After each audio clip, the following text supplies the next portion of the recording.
Bonjour, alors aujourd'hui je vais faire la partie 3 de mon travail d'analyse grammaticale, donc je vais répondre aux 4 questions qui m'ont été demandées. Donc ma première question était « Quelle est la classe du mot du ?» dans la phrase suivante. Donc un petit appel ou une petite visite, cela ne prend pas beaucoup de temps et cela crée du bonheur autour de soi. Donc ici, en grammaire nouvelle, on doit toujours se fier sur 3 critères pour identifier la classe d'un mot. Donc, c'est un critère sémantique, un critère syntaxique et un critère morphologique. Avec ces 3 critères, on peut s'assurer que la classe du mot est bien la bonne. Donc, ici, au niveau syntaxique, si je regarde, le mot « du » précède le nom « bonheur » et il l'introduit. Donc, c'est sa caractéristique syntaxique. Ensuite, au niveau morphologique, le mot « du », c'est un déterminant simple. Donc, il n'est pas complexe, il est seulement composé d'un seul mot. Et au niveau sémantique, c'est un déterminant partitif. Dans le fond, du bonheur, ça se compte pas. Donc, du a un trait non comptable. Donc, c'est pour ça que je dis que c'est un déterminant partitif. Pour me valider, qu'est-ce que j'ai fait en plus? J'ai aussi utilisé les manipulations syntaxiques. Donc, j'ai remplacé le déterminant du par un déterminant complexe, donc beaucoup de, pour m'assurer que c'était bel et bien un déterminant. Donc, un petit appel ou une petite visite, cela ne prend pas beaucoup de temps et cela crée beaucoup de bonheur autour de soi. Donc, je suis certaine que je suis en présence d'un déterminant. Ensuite, ma deuxième question, c'était « Ce mot est-il le noyau d'un groupe dans la phrase? Fait-il partie de l'expansion d'un groupe? » Donc, pour justifier ma réponse, j'ai fait appel au modèle P et aux manipulations syntaxiques. Donc, tout d'abord, je dois remettre la phrase conforme au modèle P. Pour qu'elle le soit, elle doit être de type déclaratif, de forme active, positive, neutre et personnelle. Si je regarde dans ma phrase, je peux voir qu'elle est de type emphatique. Donc, ici, on a le GN sujet qui est placé en début de phrase, qui est suivi d'une virgule et qui est repris par le pronom cela à 2 endroits. Donc, c'est pour mettre l'emphase on utilise le pronom pour mettre l'emphase sur le groupe sujet qui est en début de phrase. Donc, c'est pour ça qu'elle est emphatique. Je dois la remettre à la forme neutre. Et ici, elle a le verbe de négation ne pas qui est placé de chaque côté du verbe. Donc, je dois la mettre de forme positive. Aussi, je tiens à mentionner que ma phrase, il y a 2 P dans ma phrase. Donc, je pourrais juste la séparer en 2. Je pourrais dire un petit appel ou une petite visite. Cela ne prend pas beaucoup de temps. Et je pourrais faire une autre phrase et dire un petit appel ou une petite visite. Cela crée du bonheur autour de soi. Donc, j'ai 2 P dans ma phrase. Donc, j'ai comme 2 prédicats. Donc, si je la remets comme il faut, c'est un petit appel ou une petite visite, prend peu de temps et crée du bonheur autour de soi. Donc, j'ai ici utilisé la manipulation syntaxique de c'est qui pour entourer mon sujet. Donc, c'est un petit appel ou une petite visite qui prend peu de temps et crée du bonheur autour de soi. Donc, je peux aussi le pronominaliser. Je pourrais dire cela prend peu de temps et crée du bonheur autour de soi. Donc, je suis vraiment certaine en faisant ces 2 manipulations que un petit appel ou une petite visite est bien mon sujet. Dans la phrase, mon sujet est composé de 2 GN, un petit appel et une petite visite.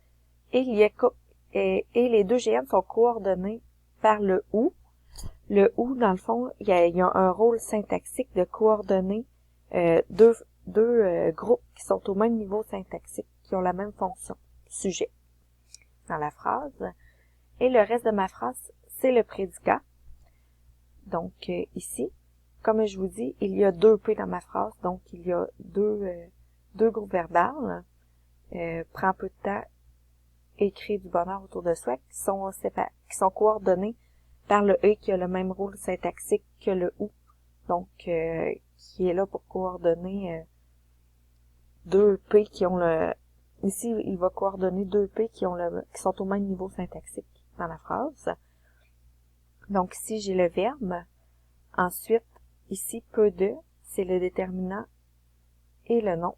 Donc, j'ai un GN ici. Et ici, j'ai le verbe. Ici, j'ai encore un GN, du bonheur autour de soi.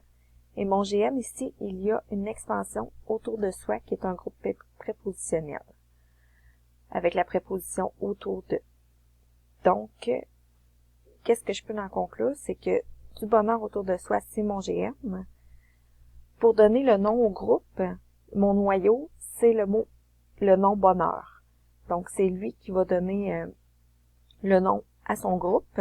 Il y a une expansion ici autour de, qui est le groupe prépositionnel. Le déterminant est receveur d'accord du nom bonheur, donc il fait partie du GN. On peut pas l'enlever. Il vient avec le nom bonheur. Pour la construction minimale d'un GN, dans le fond, c'est un déterminant plus un nom, ou un nom commun seul, ou un déterminant sous-entendu avec un nom ou un pronom, par exemple. Mais ici, dans le fond, dans le contexte de la phrase, on peut séparer, on peut pas séparer le déterminant du GN, il vient avec. Donc, il n'est pas son expansion, il vient dans GN. La manipulation syntaxique que je pourrais utiliser ici, ce serait d'essayer d'enlever le GN. Donc, ça ferait un petit appel ou une petite visite, prend peu de temps, écrit autour de soi. Donc, c'est impossible d'enlever un GN dans une phrase. Puis, encore moins d'enlever le déterminant qui précède le nom bonheur. Donc, ça ferait une phrase qui est aussi asyntaxique. Donc, pour répondre à la question, pardon, je revenir à ma question. Il n'est pas le noyau du groupe dans la phrase, mais il fait partie du groupe. Et il ne fait pas partie de l'expansion. Donc, voici ma troisième question. Donc, à quoi sert la virgule dans la phrase suivante? Donc, ici, je dois remettre la phrase conforme au modèle P. Donc, si je la remets conforme, c'est la phrase que j'avais tout à l'heure. Qu'est-ce que ça me permet de comprendre ici? C'est que quand je reviens au modèle P, dans le fond, dans la première phrase, c'est une phrase emphatique. Et dans la deuxième, c'est une phrase neutre. Ça me permet de voir qu'il y a un lien dans la transformation de la forme emphatique à la forme neutre ou vice-versa, que la virgule est là seulement dans la phrase emphatique. Et le rôle de la virgule, ici, ce serait de détacher le groupe sujet, ici les GN qui sont en début de phrase, pour mettre l'emphase sur le groupe en le reprenant par le pronom cela. Donc, ce serait ce à quoi sert la virgule dans cette phrase. Et aussi, comme j'ai mentionné tout à l'heure, je peux utiliser les manipulations syntaxiques c'est qui et cela pour reprendre mon sujet. Et le reste de la phrase, c'est mon prédicat. Donc ici, je vais mettre en emphase mon sujet avec le pronom cela dans la phrase. Donc, ma quatrième question. Donc, qu'on ne vienne pas rendre visite souvent à des personnes âgées est inconcevable, est-elle conforme au modèle P? À première vue, on aura envie de dire qu'elle est de forme négative, puisqu'il y a l'adverbe de négation ne pas qui entoure le verbe ici. Mais si je prends bien le temps d'analyser ma phrase comme il faut, on peut voir ici que la phrase commence par Q apostrophe et que c'est dans le fond une subordonnée complétive qui a la fonction sujet dans la phrase.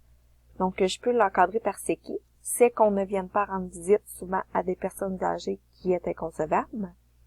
Donc c'est mon sujet, ici en bleu, et en vert, c'est mon prédicat. Donc c'est vraiment une phrase qui est de forme positive parce que la négation, elle est dans la phrase complétive, subordonnée complétive. Qu'on ne vienne pas rendre visite souvent à des personnes âgées. Le verbe principal dans la phrase, c'est le verbe être qui est juste ici. Donc, le verbe, c'est le verbe de la phrase enchâssante, dans le fond.